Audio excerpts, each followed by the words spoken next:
Hello.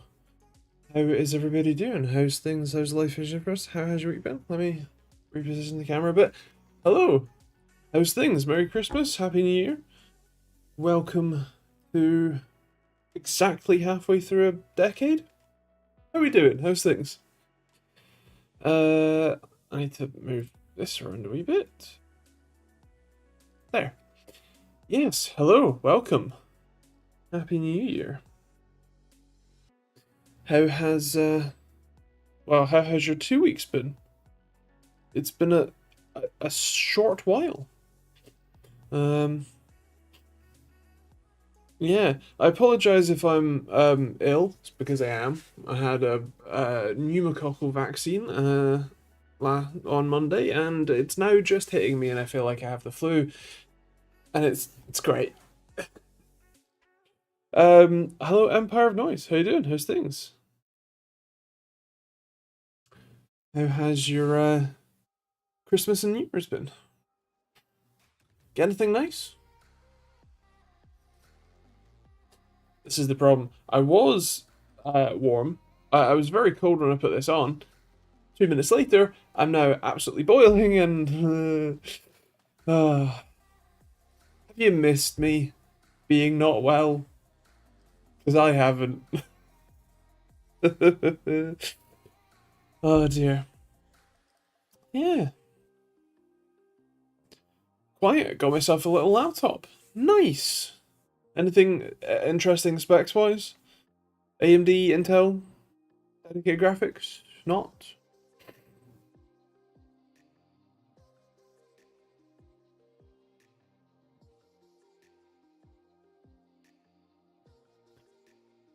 Oh. I think the only even remotely tech adjacent thing that I got for Christmas this year was get it out of my pocket without pulling everything else out. Uh, this little uni light. It's really cool. It's an LED like torch.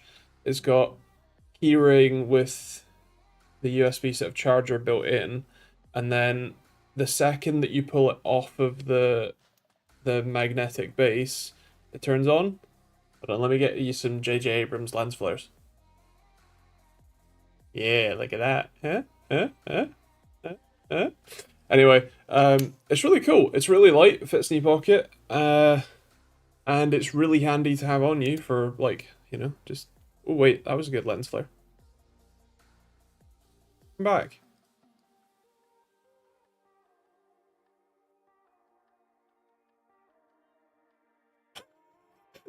Just like an idiot. When don't I? Hello, Booyah. How you doing, man? How's things? How was your Christmas and New Year's? Got up to anything fun? It's the new GPT Win 4. 2025, 64 gig RAM, 2 TB SSD, running the new AMD APU. Nice! I'm yet to have any of those very mini PCs in, but they do look pretty cool. Um, and yeah, so nice. How is it? How is it for just generally running stuff on it? I'm always interested in those like essentially different form factors. I think that it's the uniqueness that probably gets me with the ADHD, but yeah. What's it like? What's it like typing on a mini keyboard? Oh, just putting Steam games on it. Nice. There. Well, you have to let us know how it goes.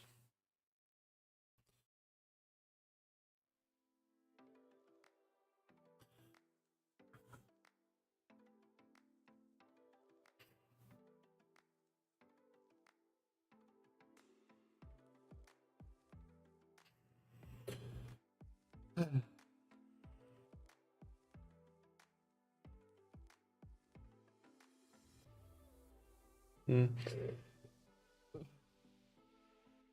Part of the fun of being ill in lots of different ways is that I get lots of different symptoms that are often just like flashes of symptoms, and I need to work out if they're serious or not. I don't mean to keep going on about my health, but it is quite a major part of my life at the moment. Uh, anyway, oh, actually, I have a really interesting keyboard in.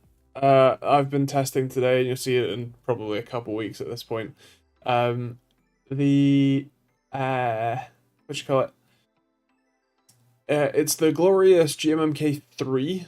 So I have the original GMMK, like glorious mechanical keyboard. That's the one that I did the sort of custom paint job on. Used glorious panda switches and the razor white keycaps, and I do still really like it. You know, right, all the videos you see on it. But Glorious sent me the GMMK3, which is HE Hall Effect, and it's they claim that it's like the world's most customizable keyboard, and actually they've put their money where their mouth is with that.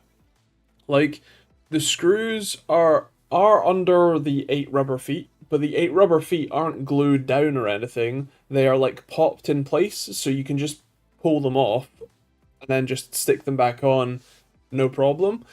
It all comes apart really easily. They even include the screwdriver you need to do that in the box. They include a couple of extra key switches, obviously Mac keycaps, that's pretty standard these days. But what's even more insane is that even though it's a Hall effect keyboard, right? Like it uses magnetic switches, they've still put hot swappable mechanical pins in it, so you can actually use it as just a regular mechanical keyboard or a Hall effect keyboard. Like what? Um, so yeah, that's pretty cool. And yeah, I got them to send me some tactile tactile magnetic switches, which is an interesting choice, I know, but hear me out. They're actually really good. And also they're polychroma RGB keycaps, basically like frosted clear, which look really quite cool. Um, so yeah, I'm I'm pretty hyped, and I might swap it for mine once I'm done reviewing it. Hello, Chris. Hello, Ish. How you guys doing? Happy New Year. Hello, hello, hello. How's things? How was your Christmas and New Year's? Hello, Stanislav. How you doing, man? Happy New Year. How was your Christmas and New Year's? Feels like it's been ages. It's been 2 whole weeks. No. What have you been doing without my madness? Doing great. Christmas and New Year have been good. Wonderful. It's been a year. It has. How's Dr. Time been?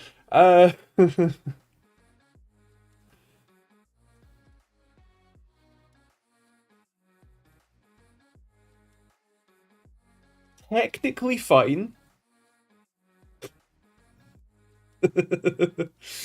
um, yeah, like the Christmas and New Year's is fine. I'm not one for the, the celebrations and only go with it. It's not really my thing. Uh, but you know, fine. Um, in the grand scheme of things, no worse than I have been usually. Um, I did get a pneumococcal vaccine because I'm going to be having infusions of what's called infliximab, which is a bioweapon, as I like to joke, a biologic, immunosuppressant. That yeah, I need to um, be careful on basically. So yeah, the I currently have the side effects of the jab, you know, flu, headache, etc. I'm coked up on painkillers, it's all good, but still a bit crazy. I was sick in the year, so yeah, wonderful. Well, kind of me too. Um, Surely you're the first person in church on Christmas Day. um, no honey glazed sprouts cooked in bacon fat. Do you know, um, sprouts aren't my thing. So no. Hello Jim. How you doing? How's things? Happy New Year. Merry New Year. That too. Um, Although I suppose in somewhat good news front, the prescription that I've been uh fighting to get, I finally got on Christmas Eve. Um, and I I have been on said medication for, well, since Christmas Eve. What's that? 2 weeks? Um, a week? I can't count. Someone tell me. Week and a bit? Oh, now I need to look. Week and a bit. Unfortunately, the effects of said medication don't really start happening until at least 3 months, maybe 6. So, yeah. You have to start at some point, and I have started, so wahoo. I never bothered counting, but how many LEDs do you have to place on the motherboard? 18. 18. Although Numlock still is a bit funky. It does work, it does still shine, but it's the controller or the multiplexer that's failing rather than the LED itself. Although I did replace it just to check.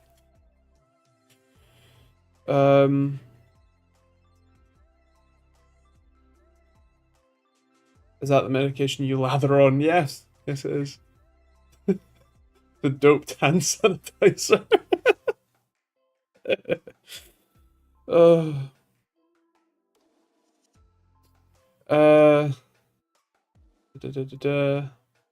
Waiting for CES and looking at my empty pockets. That's sad. Gonna save up for some PC parts which are left to finish my build. I know the feeling. I mean, when I first built my PC, well, one, I was 14 turning 15.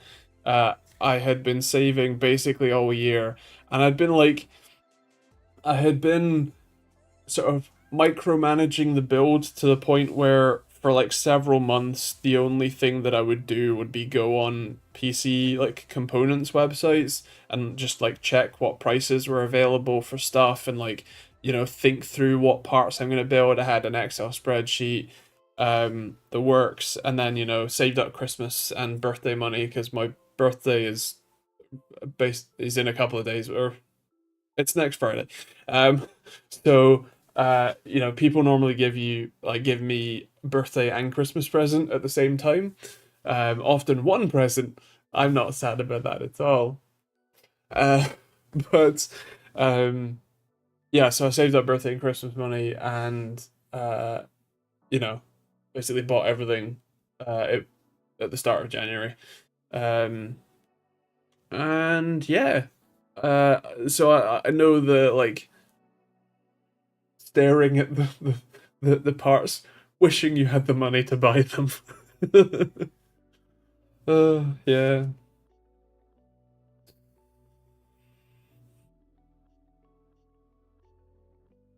Trying to get my car serviced on a Saturday is turning out to be quite a challenge. I mean, I think the problem is probably that you're trying to get it on the first Saturday of the year. Uh, would be my guess. Um, but why don't you just do it yourself?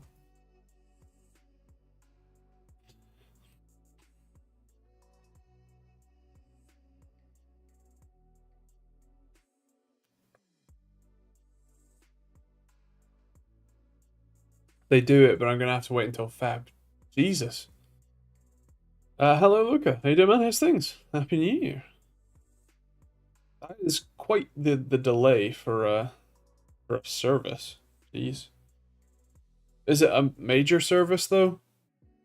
Like, is it just an oil change and check the filters, or is it like belts and timing, needed doing?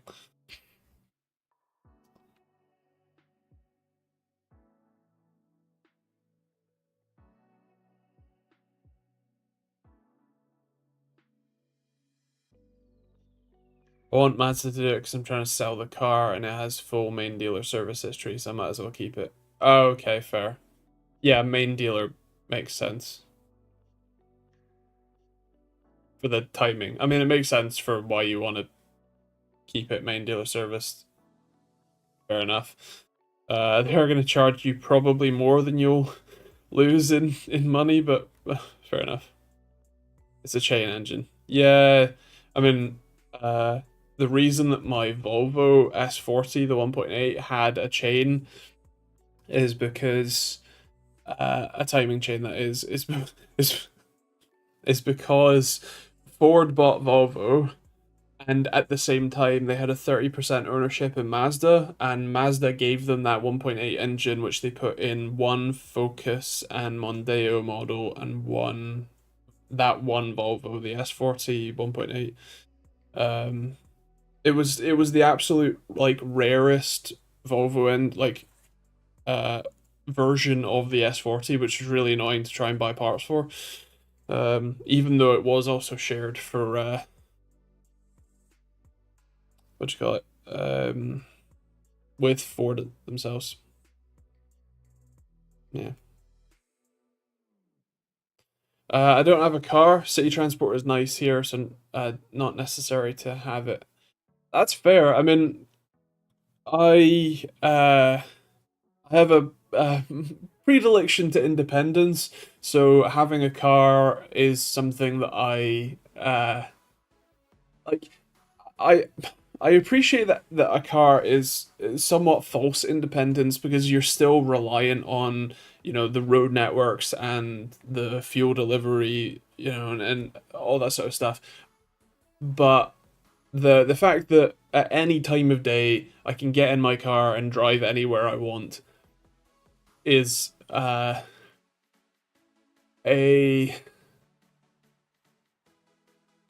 psychological necessity for me personally. However, if public transport was better, I would definitely use it more often. Um, but yeah, but I do have a driving license. Yeah, fair. I mean, not everyone needs a car at all times. I do because I'm insane, but ow. I'm in London. I still have a car. You have two cars, Luca, or three? Is it? You have the S1 and two Q3s. Do I remember that right? You madman. In London,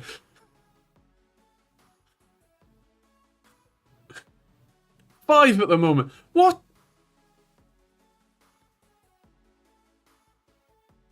Luca, you either have too much money or too much money. One needs to go. You think?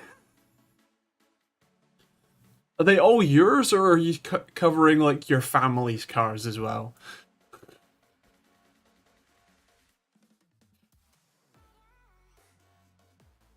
You have a Mazda 6, Volvo V70R, MGB, and a work van.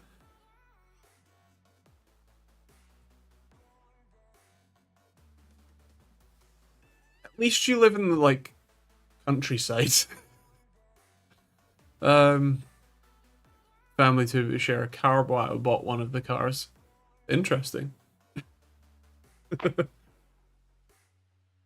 Exactly. I live in a city now. Do you? I didn't stalk your address, so I wouldn't know.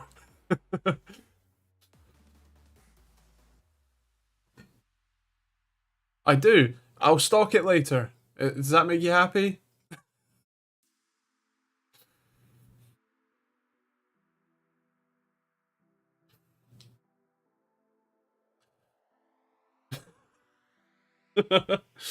Well, I suppose it's only fair you stock mine. I'm a classic car guy. Not long after getting my dream car, 67 Mustang GT, then epilepsy, to add to my Cortina, Jaguar, and all, and Rover, all over 30 years. Old, can't drive now. Oh, that sucks, man. Um, that is one of my fears. um, I am, I guess, fortunate in the sense that the various conditions that I do have are not do not limit me in that way. Yes, but I just don't drive when when they delaminate. Um,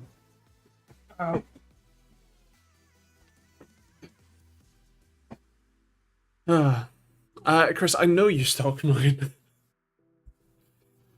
You sent me the Street View pictures asking something about was that my car or something. It was a while ago, but you did. I have good memory for these things.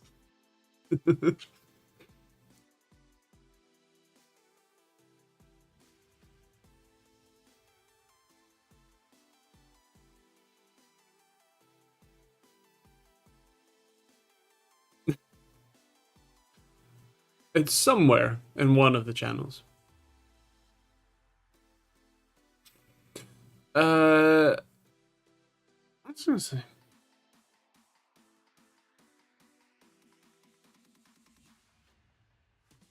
I had something in mind.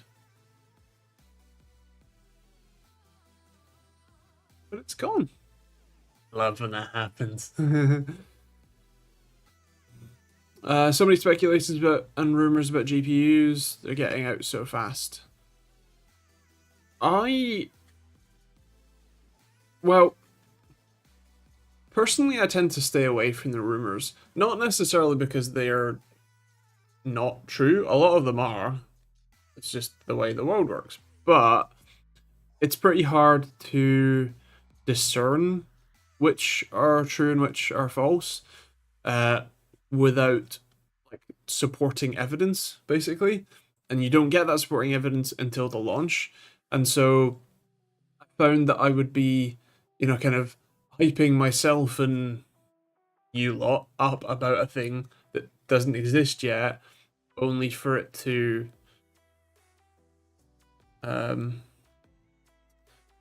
what you call it?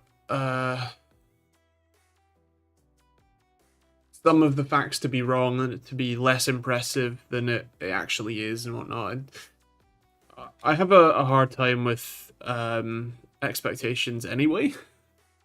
So I don't get my hopes up. Leaks show the Switch 2 will use 8nm based Samsung chips.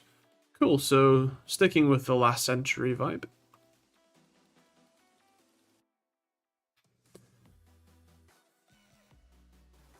For context, AMD's most recent chips are... Is it N4 or N3? Admittedly, that's TSMC, but similar fish. Like 7nm. Well, or is it Samsung's 8nm is similar to TSMC 7nm, but TSMC 7nm is like 5+ years old. So once again, Nintendo's going for a very low power chip that they can sell hundreds of millions of. I mean, not the chip itself, the whole thing. But the whole point is that Nintendo makes commodity hardware and then optimizes the ecosystem as best they can so that the games still maybe just about run on it. But it does lend credence to the idea that they're just going to be emulating the original Switch games. Well, not emulating, but backporting or whatever. Cross compatibility.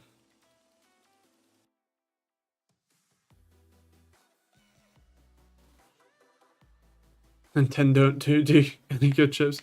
Not that I know of. Also, Nintendo don't make them. You know, the Switch was an NVIDIA Tegra APU. Yeah. Jim, I did. I have been subscribed since his DHL investigation series. I'm both not surprised and quite surprised.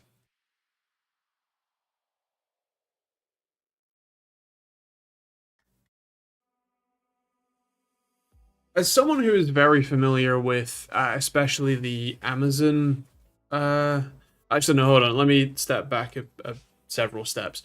So, Megalag is an excellent channel. You should go check out the full video for all the details. As a contextual summary, so we can discuss the topic, he found that honey is, let's say,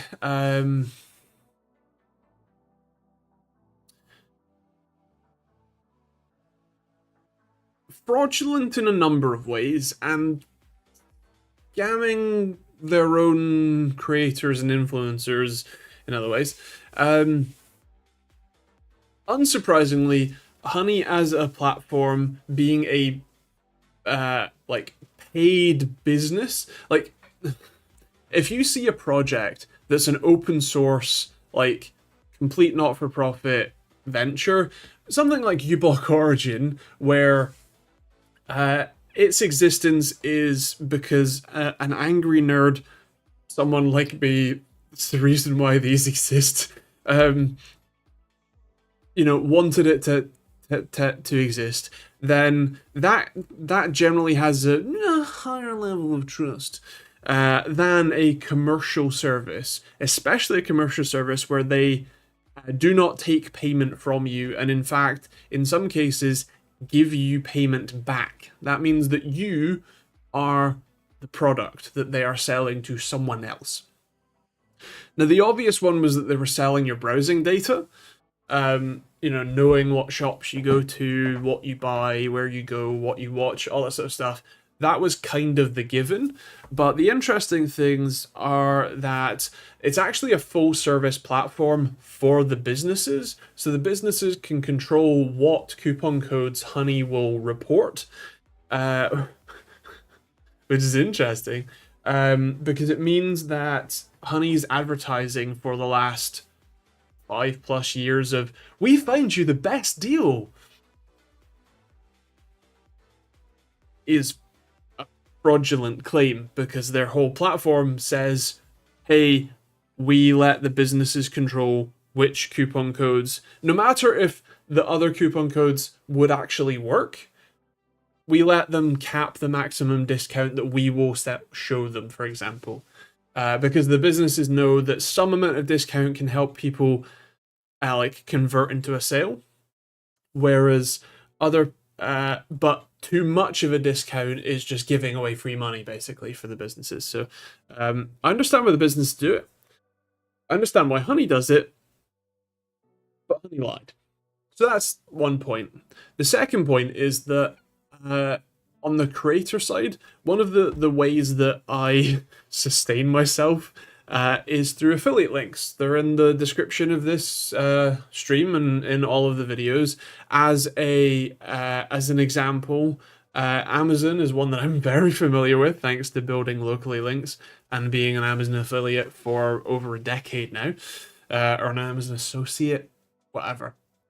Point is, when you click on one of my Amazon links and it goes to Amazon, especially if you're in a web browser, you'll see at the top that there's a question mark tag equals tech 0361-21 if you're in the UK.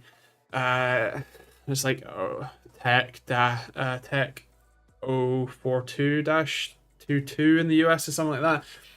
Anyway, point is that tag tells Amazon that I sent you, and then they give me some percentage of cut of whatever you buy that costs you no extra, but Amazon pays me that for me pushing you to buy the thing on Amazon, basically.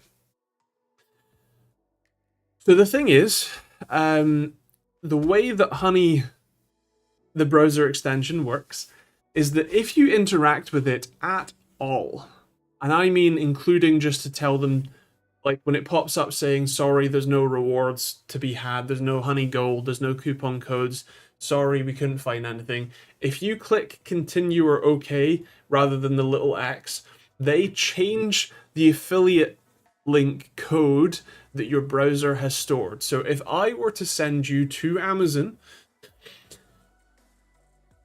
you know, you click on my affiliate link, you think you're helping me out, for example, and then you've got Honey installed and they say, oh, sorry, you couldn't do anything, and you click OK, they've replaced my affiliate code with theirs without letting anyone know. And the thing, so coming back to the point I was originally going to say, being very, very familiar with the Amazon terms of service, I'm not entirely sure that's allowed.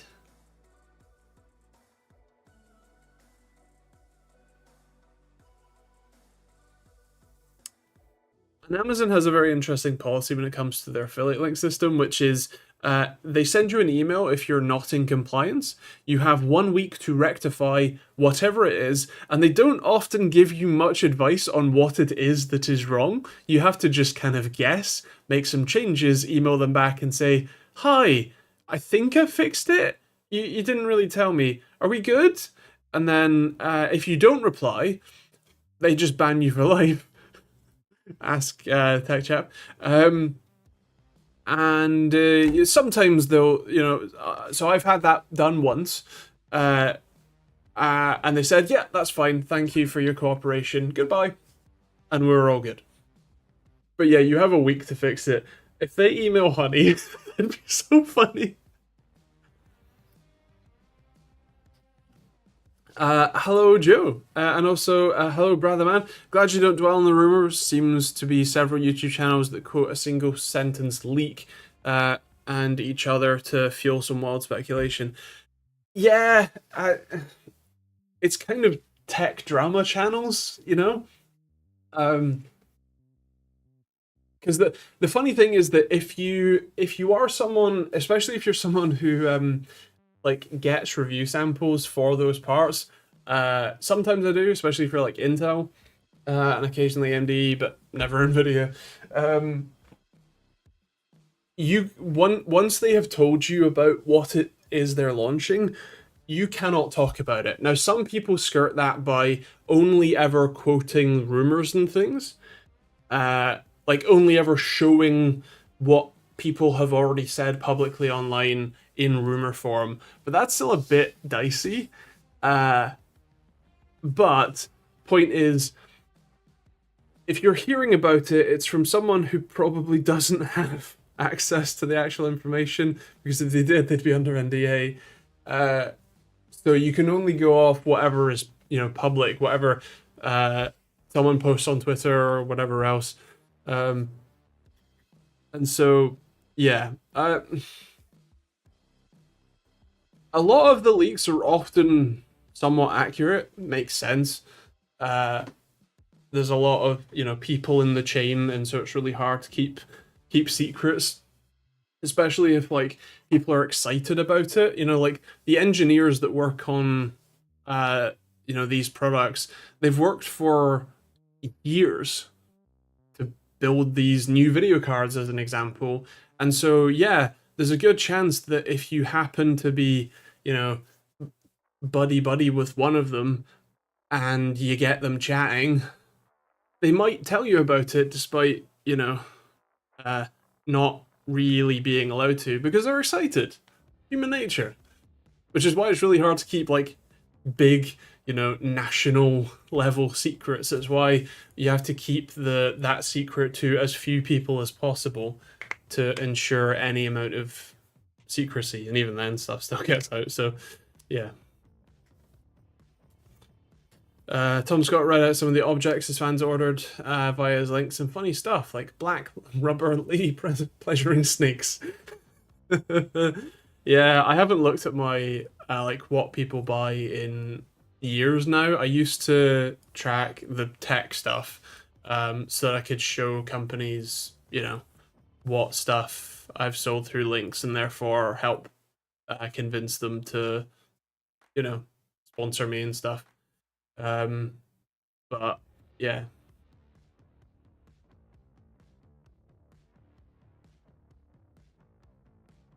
Also, hello, Joe. If I didn't already say, I said hello, Joe, but I didn't actually say, how am I doing?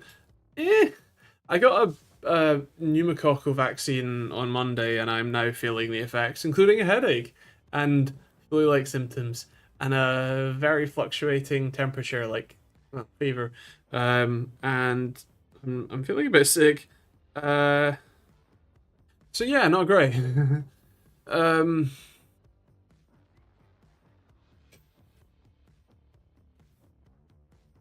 Exactly, yeah, ish. Um, I've been a bit late as I've been full flu for 6 days now. Wonderful. So has Stanislav, actually. um,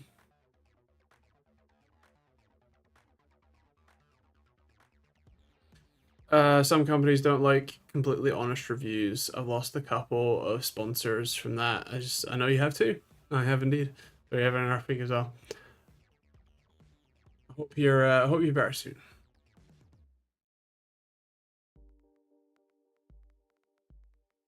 Can we have a quick on-stream roundup? Briefly talked about rumors. I'm ill. Talking about the honey scam. Briefly talked about cars and how Luca has far too many of them. Did I miss anything? I'm not well. Yeah. Would you like to own a PC or affiliate purchase roundup?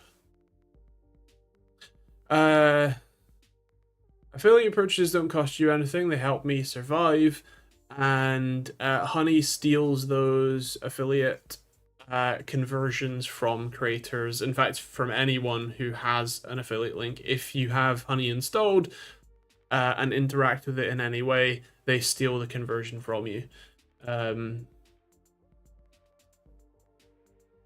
Yeah. Oh, you mean like what people have bought? It so the problem is that Amazon makes that data really a pain in the ass to find, or to like skim through. So I mean, it might be interesting to download the last couple years and see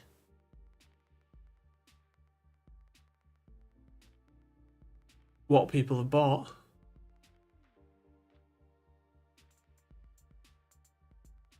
Gonna take quite a while to look through all that though.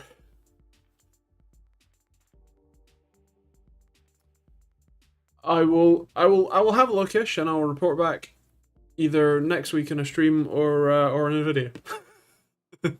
Hello Golden Dragon. Hey man, how's things? And also Beer, would you like to own a PC or console from before your time? I do fancy having the Commodore 64, my first PC, and the Mag Drive. Um, uh, Personally, no. I um I don't have nostalgia for those things. So to me they're just old outdated computers. But I'm also that way inclined with a lot of things. I don't like old cars because I don't have any nostalgia for them, and so they're just old outdated cars. I often I don't I'm the kind of autist who really likes mechanical things. Like I view really smart engineering as art more than art or natural beauty, whatever. Like I look at a landscape. Like I've been to the Grand Canyon. I was flown in a helicopter into the Grand Canyon, and I had lunch inside the Grand Canyon, and then flew back out over the Hoover Dam. It was cool, but I look at that and go, yeah, nice, cool. It's a big valley. Eh. But Gordon Murray T50. um. So yeah, I am that way inclined rather than the other. So yeah, to me, an old computer, like uh there's a new project that's I think it's like a mini Commodore 64, like it's a microcontroller or whatever, like it's a new product. Um, I can't remember. I think Phil might have sent me a link. Anyway, it's a new product. It looks pretty cool, but I have no nostalgia for those things, so I don't really care. Like, fair play if you enjoy it. Go for it. It's just not for me, and yeah. Although I was talking about this the other day, I do have sort of envy and jealousy for the the that sort of time period where you could write a bit of software, at home in a weekend, and it changes the world. Like you, the barrier to entry has only risen exponentially, and so um, I yeah I am sort of nostalgic for a time that I never lived through, in a sort of envy and jealousy way. But other than that, yeah. What about old tech like steam engines and trains? I do like a good steam engine, um, like steam train, uh, but that's pretty low on the priority list. Like I'm more interested in Shinkansen than a steam train, you know. Um, Old telephone switching stuff like on Look Mum No Computer. Yeah, not really. Like I can enjoy the engineering of that sort of stuff, um, but it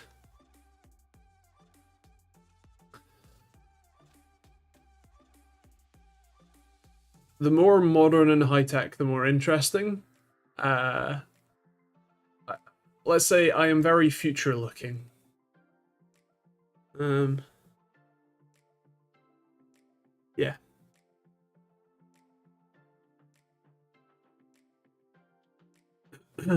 I've completely gutted my workshop out next week after to begin the redesign. Kind of looking forward to it, but also um, not very much looking forward to it. Fair. Well, best of luck. Hope it goes well. Uh, ah, uh, I know how much of a pain both gutting stuff is and then trying to put it all back.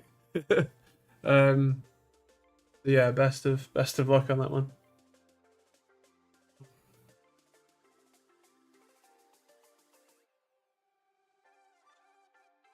I'll get you to like classics once my MG has a 5-cylinder turbo.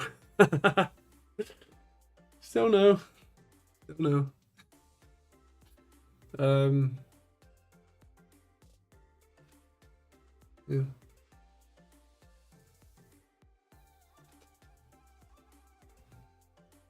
I appreciate that I am in the minority in this matter. Um, but it's how I've always been. So yeah,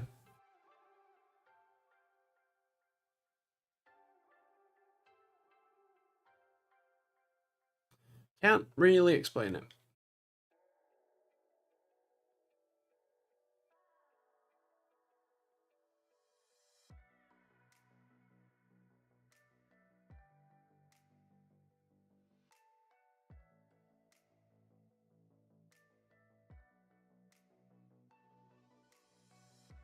I tried salvaging stuff after the storm, but about 70% of it just got foobarred.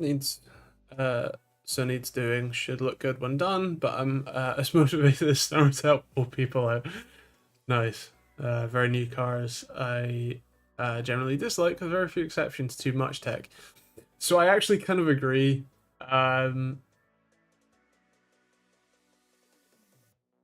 What?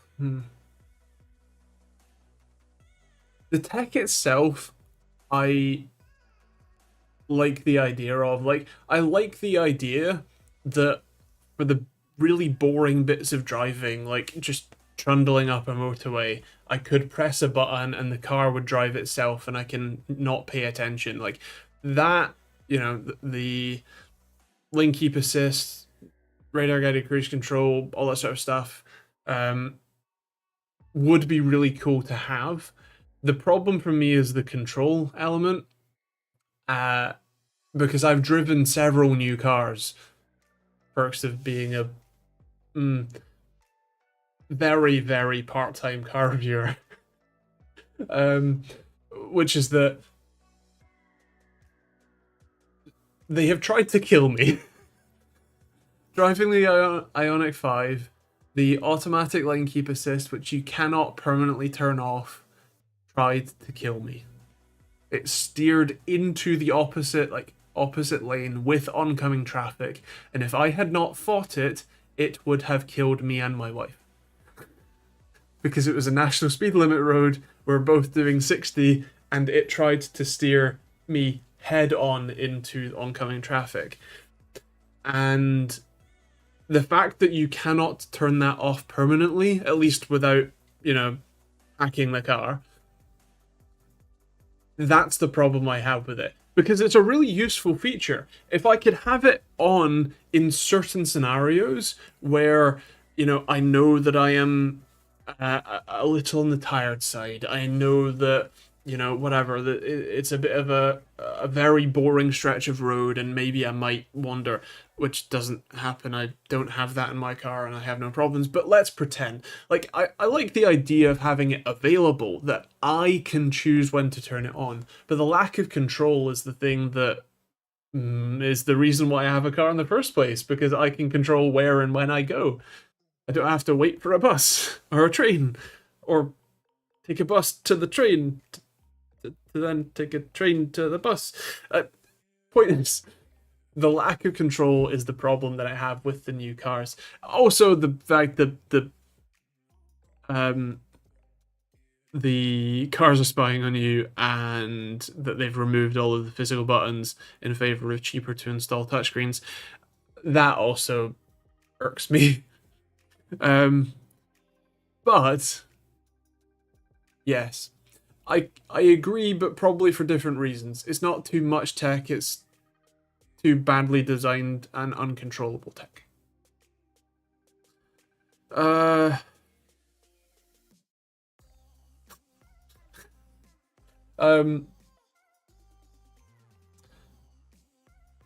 had a Mazda courtesy car do an emergency stop because I was driving past some parked cars. A lot of the newer cars are too samey nowadays. Not too solid on the camera side mirrors either. Plus, they all seem to be getting massive again. An EV9 parked next to me and it dwarfed me. I agree on all fronts. Yeah, I mean, a lot of the cars, like, because there are only a handful of car makers that, and even more so, even fewer car makers are actually building their own EVs. So, as an example, VW's platform is the same platform, like the ID3 whatever is the same, or ID, what was it? The ID3 is also the Cupra Born, which I don't know if Seat has one of their one yet, but yeah. It's also all of Ford's new EVs. They're all just VWs under the hood. I mean, they have the same instrument cluster and gear shifter and shit as well. Horrible thing. Just as an example. And so yeah. To test the Cooper Born, they make me feel physically ill. I mean, From the outside, it looks better than an ID3. You got to give it that.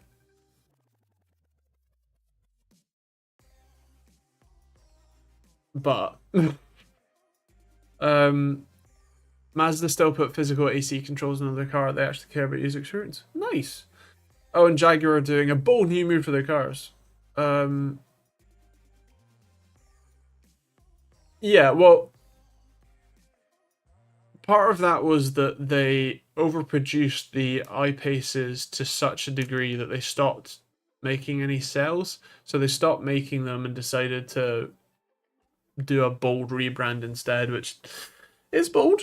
I think what will be interesting is when we see some actual cars, because the Type 00 or whatever it was is a pure concept car that will never go into production. Yeah. It's a shame that the Honda E didn't last. That was what all electric cars should be. Yeah, well, I really liked the Honda E, but it's too expensive, the range was too short, and yeah, it just doesn't make sense. They offered me one to review. The problem is that I had to pick it up from... Where was it? Slough, I think.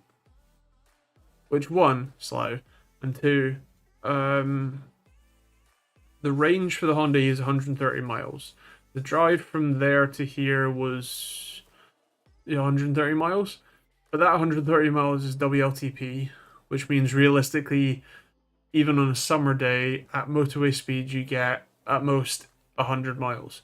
So I'd have to stop and fully charge the car, or charge it to 80 anyway, on the way back. So what would be a 2.5 hour drive would be a 5 hour drive, because it caps out at 50 kilowatt charging. So that takes an age. That assumes that you could find a charger that works, at least at the time. This was a couple of years ago. So yeah, fun. There's no way I want a car that takes my data. Just, yeah.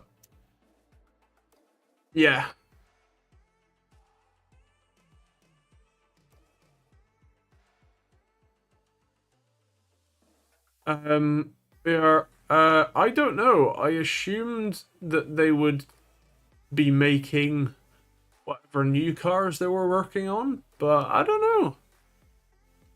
Some companies follow trends too much, and others focus on sales. Look at Lambo and the Urus. The Urus sold 3 times more than all their other car models combined. Yeah, and I'm pretty sad about that. It's the same with Maserati. They basically stopped selling the, what was it, Ghibli and Quattroporte and whatever else, and only started selling the ugly SUV. And I'm sure it worked. I'm sure that they've got lots of sales, but it's also ruined the brand. Like, the idea that you're driving around in a Lamborghini, but it's a Urus, like, it's just an Audi with a Porsche badge. And I don't know, just kind of, it taints the brand. I mean, hell, even Ferrari made an SUV. Although, actually, I've seen 2 around here, and they're a lot shorter than I think the cameras make them look. It's still a bulgy SUV looking thing, but it also doesn't quite look like an SUV. It's hard to explain. It's got really weird proportions. Yeah.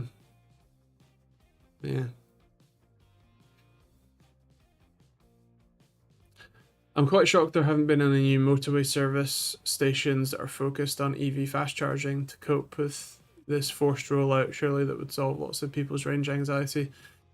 Yeah, well, I mean, the thing about EVs and the thing about cars in general is that the vast majority of drivers don't do ridiculously long journeys that would need a motorway charging station. There's a reason why when you go to motorway charging stations, for the most, like the ones that exist, they're not full most of the time. because the majority of people plan their journey around not needing to stop. Obviously, if you're doing a journey that does take longer, then yeah, fair enough. But that like the vast majority of journeys, I think, are under 30 miles. So even a Honda E can happily do the vast majority of people's vast majority of driving, like everyday driving. And as long as you can charge at home, which is also kind of the problem, I think it's like 60% of the UK can't charge at home. Or maybe it's 60% can and 40% can. Either way, a large amount of people can't charge at home. I could, but I'd have only one of the cars could, because we only have a sort of 0.75 car driveway. um, so yeah, but like all the people that live on the road next to me that we walk down lots, that's just all on-street parking, and you can't charge at home there unless they install lamppost chargers, which would be pretty cool, but they can't. Like they haven't.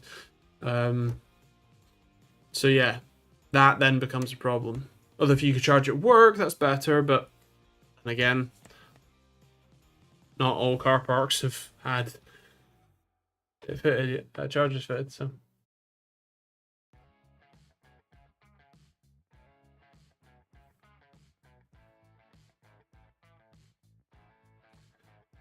Lots of sales doesn't equate to consumer satisfaction or brand image. It's not the same when someone says, "Oh, look, a Lambo," and you turn around to a Barbie driving an SUV.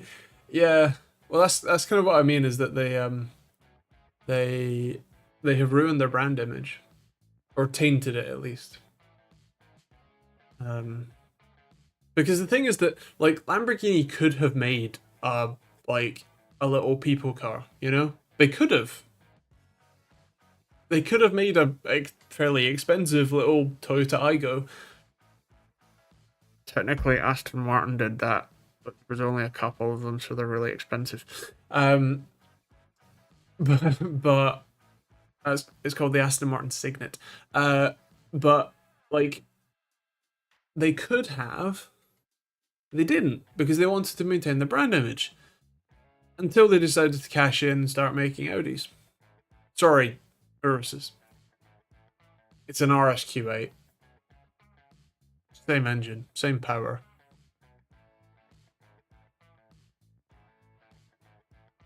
See a lot of Signets in London. Why am I not surprised? All the people complain about the 1% of long journeys that they do. Yeah, well, I understand why they would do that. Like, as an example, I essentially upgraded my wife's Mini for an Audi A3 because she does long journeys every couple of months.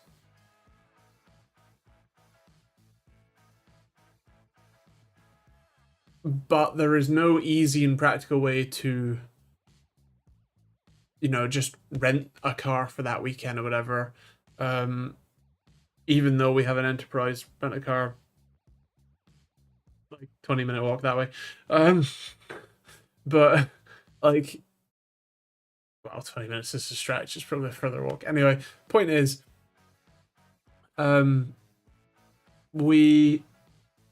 there's no easy way to just like rent a car for the weekend, and it's ridiculously expensive. So why would she just upgrade the car? And so I think a lot of people see EVs in the same way. And I don't blame them.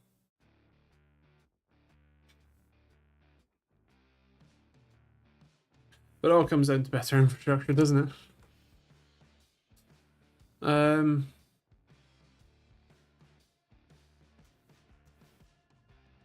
The fact that Alpha don't have a Roadster or a Coupe anymore seems mental. It's a sorry state of affairs. I like the idea of cars with solar roofs that they can charge when you're working at home, but I doubt they generate sufficient charge for people who can't park near a charge point. Yeah, so the thing is that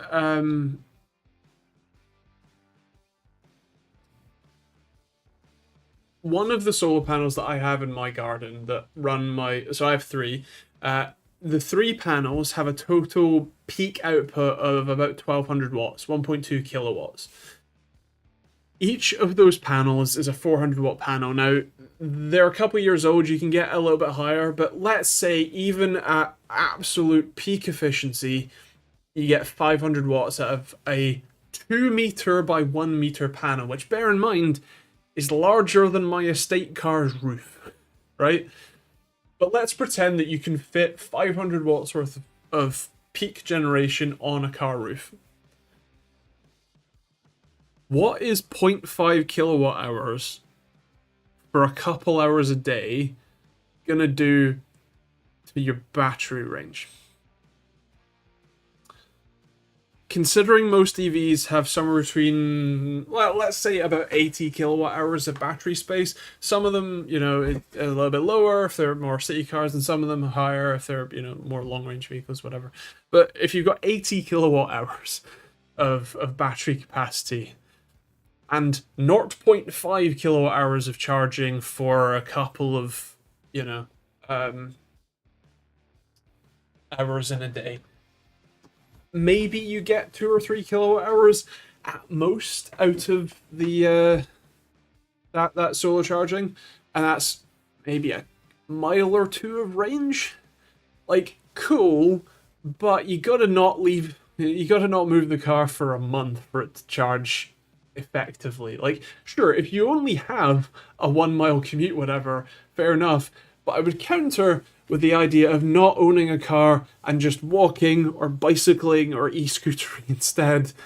Because why would you have a car for that? It's so wasteful. So if you have more than a single mile commute, you're not charging it effectively from that. It's nice to keep it topped up for sure, but also that only works in the summer. Ask me how I know. My solar system generated, my 1.2 kilowatt solar system generated 0.75 kilowatt hours today, and it was quite a sunny day today. Yeah. An e-scooter with a solar panel? Now you're talking. Oh, how many kilowatt for the average commute? Well, if the average commute is 10 miles, there a lot of EVs do 3.5 kilowatt hours per mile. So if you say it's 10 miles, that's 30 kilowatt hours. That can't be right.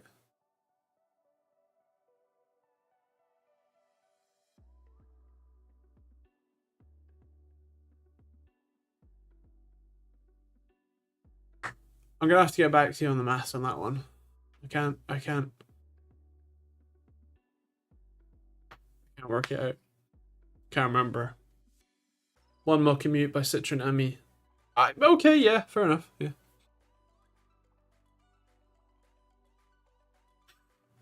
Oh, the Aperta? That does look pretty cool. I like aging wheels a lot.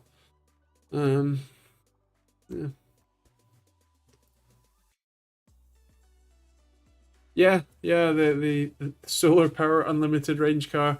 I mean, if you have enough surface area and a low enough weight and a low enough power, maybe, yeah.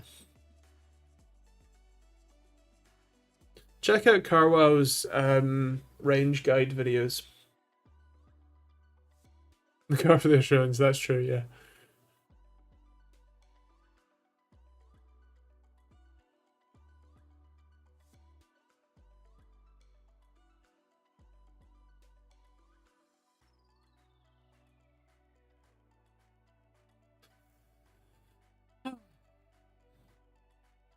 Right, well, I think I'm gonna go and be ill in bed.